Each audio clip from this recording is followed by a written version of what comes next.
There it is. Hello. Hello. It's good to see you next door. It is. It's been a long, like 5 minutes. 5 minutes, maybe. 5 minutes. Yeah. Uh, well, friends, we are gathered together again to talk about our movie for the week. It's our third week in already to our sermon series, so that is fun and exciting. And this week's feature film is Frozen 2.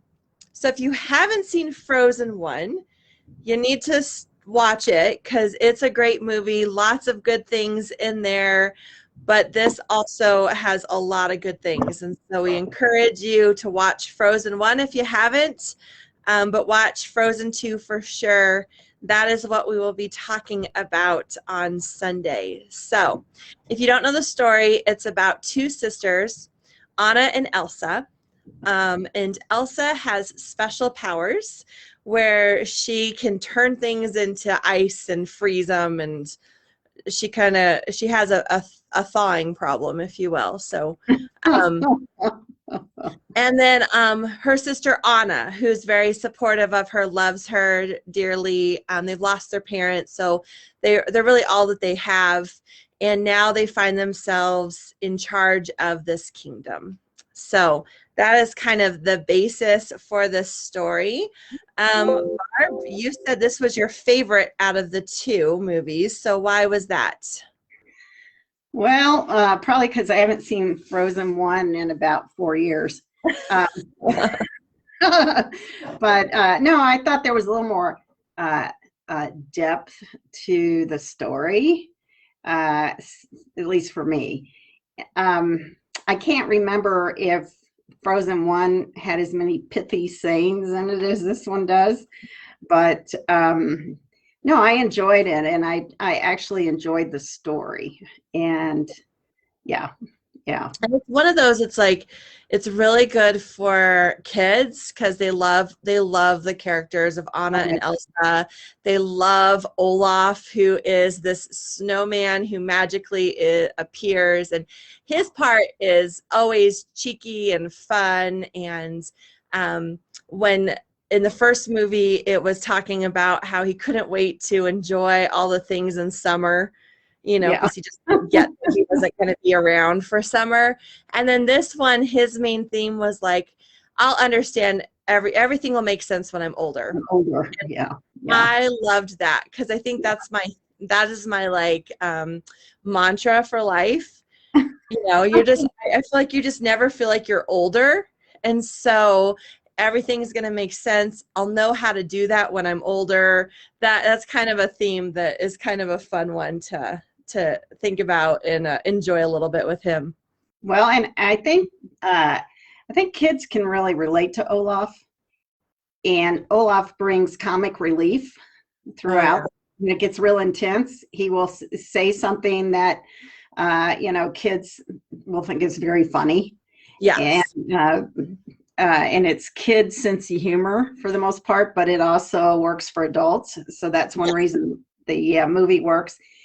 And I think as a little kid, as a child, as an elementary age kid, you're always thinking, well, I want to be like my older brother or sister, or I can't wait till I grow up. And when I grow up, I'm going to have all these privileges, and I'll have all the answers. And Cody and I were laughing the other day because she said to me, I kind of espouse to Olaf saying that when you get older, you'll understand everything. And I said, nope. So I don't know if we ever totally understand everything anyway. No, there's no hope there for me is what I'm hearing in that. Probably not for that, but yeah. That's all right. Well, in this movie, Elsa starts to hear this calling, this voice that calls her. And at first she totally ignores the call. Like she tries to hide under her sheets. She tries to like ignore that it's even there. And then all of a sudden, she answers that call. And oh my gosh, that to me spoke so much about God in our lives, about how sometimes we don't even recognize that there's that calling there. Sometimes we do recognize that, okay, something is calling me to live differently or to go to this, to do this new thing, but we want to ignore it. I've been a real good person to put a pillow over my ear and try to ignore God's voice until you just can't ignore anymore. So that part really just stuck out for me, of just how much it is like God calling us in our lives. That's a really good point. I used to say, sorry, God, you got the wrong number, or that's a busy signal, I'm not going to answer.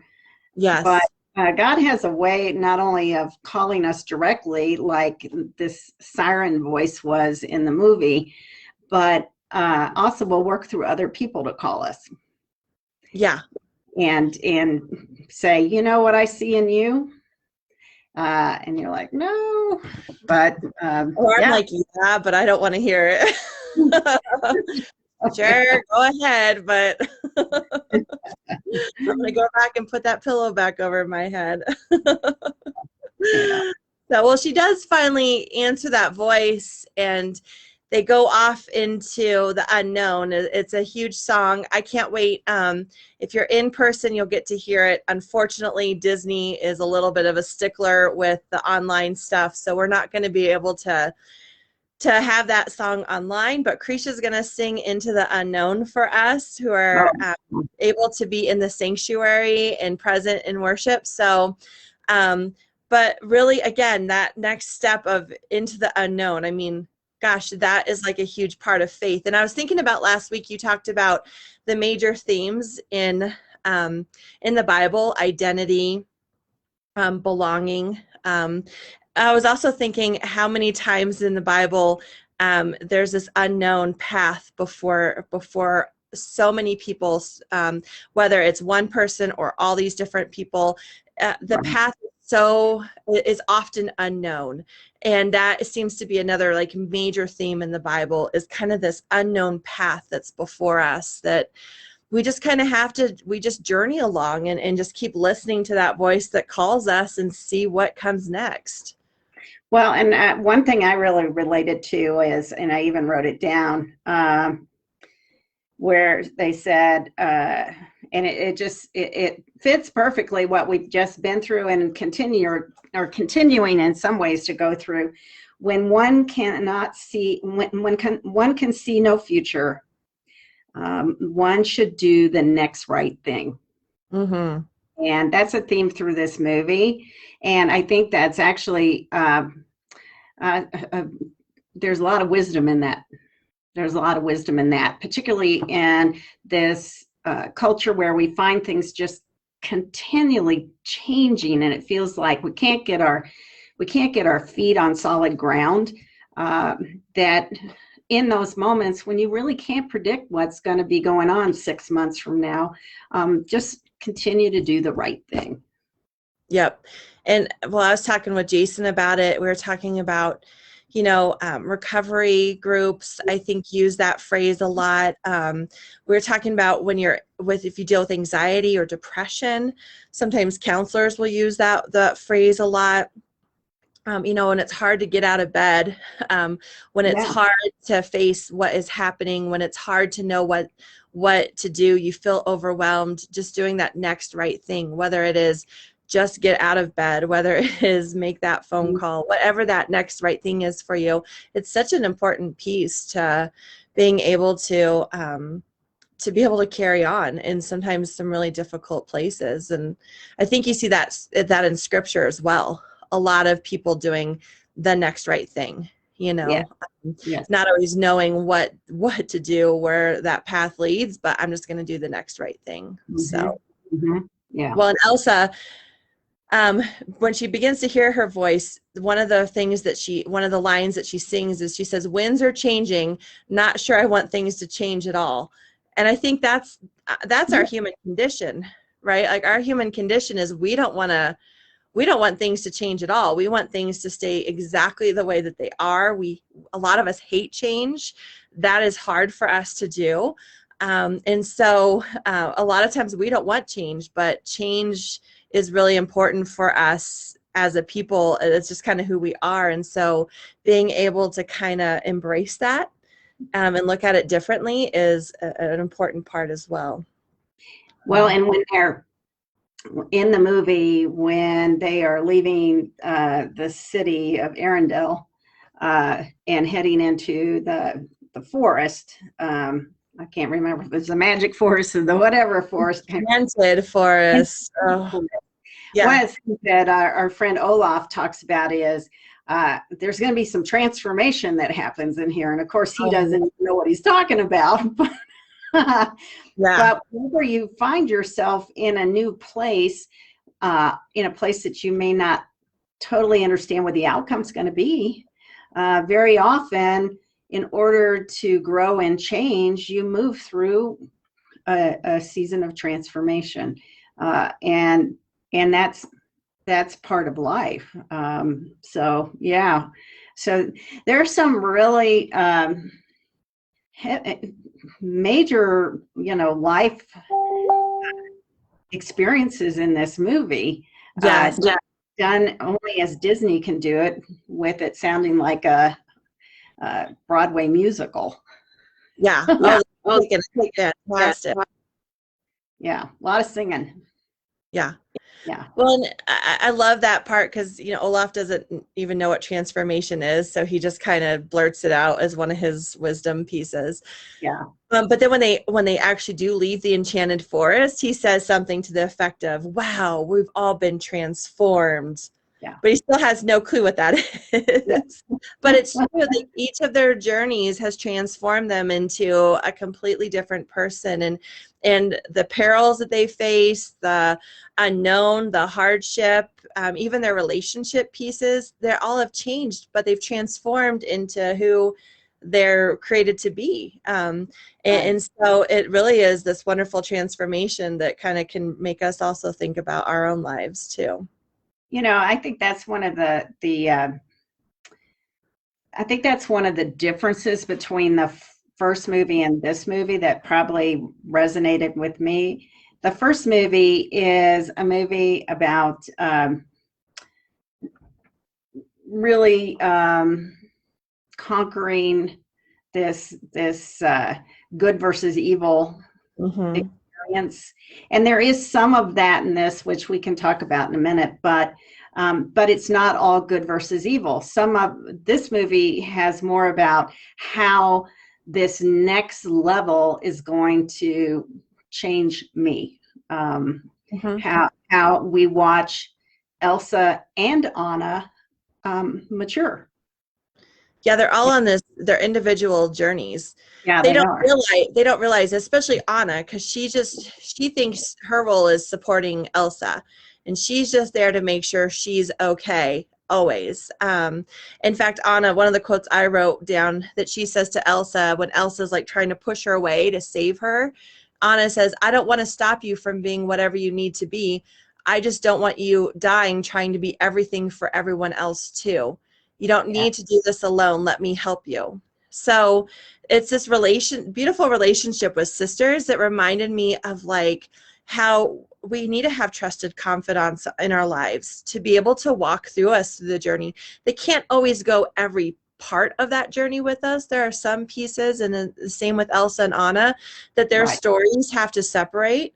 But up until then, they have this trusted confidant that is there with them, that supports them, that reminds them, like, you don't have to do this alone. You don't have to sacrifice all of this, which I thought was really powerful, because a lot of times in life, we try to do the hard things on our own. And again, there are parts of that journey that we are the only ones that can walk, but that doesn't mean that we have to do it without somebody there to pray for us, to support us, to remind us. Yeah. Some of those key things. So yeah.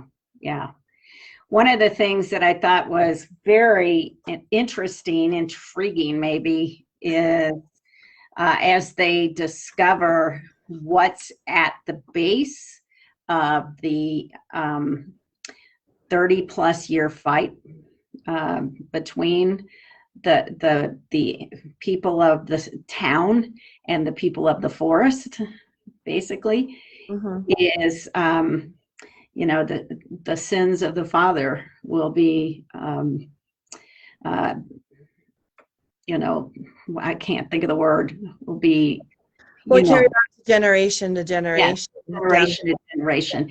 And I won't give it away because that's part of the fun of watching it, but it did make me think of that biblical piece and the fact that the further you get away from the generation that harmed, the less you understand or even know the story of that harm. And so for them to discover that was the opposite of what probably thought was going to happen. And so that was a good twist. A really good twist. And I mean, we all have a painful history in our country, and we don't always know the truth of it. So it's good to be reminded, like even in thinking about our Christian walk and stuff, like trying to get down to the truth of some things just so we can understand and know. And I think that's the importance of listening, right? Yeah. Like Anna and Elsa go into this fight between the two, and they're not there to they're there to help it, but they're not there to take a side. They just listen to the stories that are shared with them, and they're open to whatever that leads to bring some reconciliation there. So Yes. Another piece for me was, and I wrote it down, I think this is Olaf that said this, when Olaf is sort of turning into flurries. And he said, I just thought of one thing that's permanent: love. Yes. Boy, I mean, there's gospel for you. And then the grief piece was well articulated. I think I love how the movie demonstrates for children that it's okay to grieve, to be sad when you lose someone. And I wrote down, grief has a gravity that pulls me down. Hope is gone with you, but you must go on and do the next right thing. Then I'll make a choice to hear the voice and do the next right thing. So I think he may have been singing that, or no, Anna was singing that. Anna sings it, yeah. Yeah. And I was like, able to move into something else. Yeah. Well articulated about the experience of grief. Yeah. And so Krisha's the one who recommended this movie for us. Yes. So those of you who know and love Krisha, this movie was really special to her.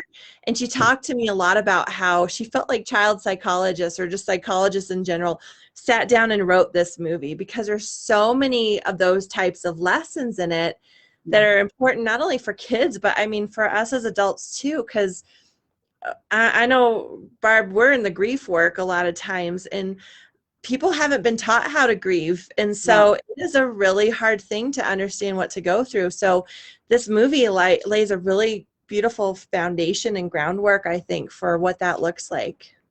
I do too.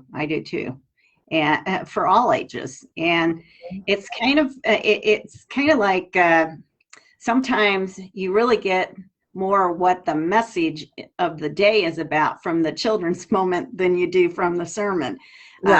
The simplicity of the story relates to the child within us, and we go, oh yeah, I know what that feels like. I get that. I've been there. Yeah. So I think the other thing I just want to say is, it's typical Disney. It's beautiful to watch. Yes. Just the artwork and everything is fun. The music is good. The characters, I think, are pretty well developed for a cartoon. Yes. And then the last thing is, there were times that it just made me laugh. Some of it's like, of course, Olaf, but I love when Sven, the reindeer, sings. Yes. Yep. Because And I like. and all the blubbering around of Kristoff too, like trying to propose. It's like it's just Oh, I know. Yeah, that's really funny too. And they're just things that will make kids laugh. yes. So it was fun. It was kind of a 360 from last week. Yeah, we're giving you all different types of angles for videos. So That's right. a heavy one and then a light one. We'll just try to keep rotating those. So, if you find one you didn't like very much, just hang around. Next week will be better. You'll find something there that speaks to you. So Yeah, but this was fun, and this was when we wanted when we designed this for worship. We wanted to make sure that we had movies that all ages could relate to. Not every movie every week, but enough for children, and so we've now had a couple. Wonder certainly for elementary age up, and this one for little ones. And in a couple of weeks, Lion King, which will be fun for kids as well as adults as well. So yeah. Well, this movie you can watch on Disney Plus. You can probably rent it from Amazon Prime. Library again is always a good source as well. Those are the sources that I found this week. Did you find any? You can watch it in episodes on YouTube, just regular YouTube, not the YouTube channel per se that you purchase. But I couldn't get on Disney Plus at first. I had forgotten the password, finally remembered it. But before that, I was watching it on YouTube, and it would just go from clip to clip. So it wasn't like you had to restart it every time. Nice. So that's a way as well. Yep. And you can just ask your 4-year-old to sing it to you. That's right. They'll just know all of it, and it'll be a great show for you as well. So everybody wear their Elsa and Anna dresses on Sunday. Yes, I think I packed mine away. I'll have to try to look for it. So are you Elsa and Anna because of the color of our hair? Must be, yes. I probably have the freezing power a little bit better too. So all right. Well, well, we look forward to seeing you guys on Sunday. It is going to be fun. Yeah. All right. See you later. Bye. Bye.